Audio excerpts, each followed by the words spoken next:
he was satisfied that I was dead. So I just laid there, and he got off of my back, and he stood beside me, and he grabbed me by the legs and went to roll me off of the bed. And I'm thinking, I can't try to brace myself or he'll know I'm not dead. So I let him roll me off the bed, and I just stayed limp. And he took a blanket and he just threw it over me. I heard him at the kitchen sink. I assume he was cleaning up. I was fading in and out. And then finally I heard the door close. So I started counting. And when I got to 60, I realized the door hadn't opened back up. So now I had to try to get up. I had to make sure my son was safe. All of my muscles in my neck were cut. My chin was on my chest.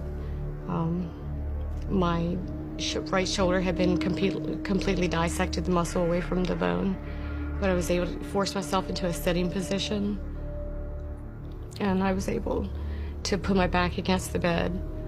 And I leaned sideways and I just started pushing with everything I had. And I was able to get up. And as soon as I stood up, I started staggering sideways. I walked with my shoulder against the wall, all the way out to the living room. And I knocked the phone off the hook into the floor. And as it fell, I did too.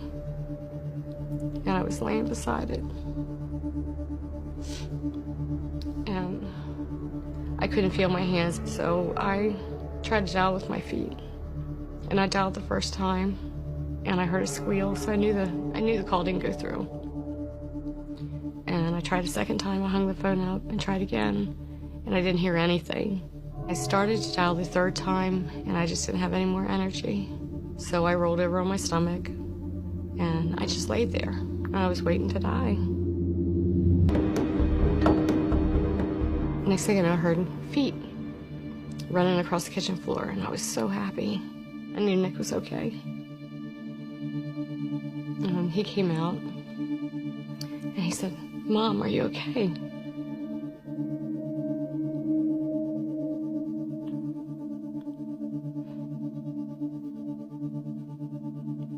And I just started moaning. He tried to cut the wires on my hands, and they were too tight. He ran down the steps, and I could hear him beating on the home next to us.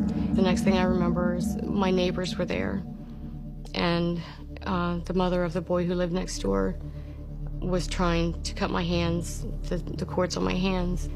And when she did, my hands were just so limp. I heard her say, "Oh God," she thought I was already dead.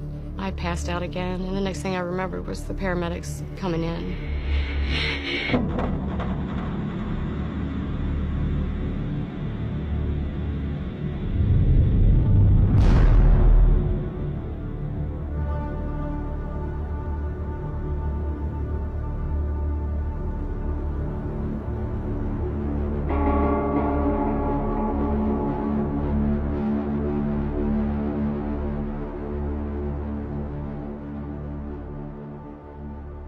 I was surprised to find out that he lived in the same mobile home park, actually only a couple of streets over from where I lived. He attended the same church. He worked with a youth group there. And apparently he had seen me, and I hadn't noticed him.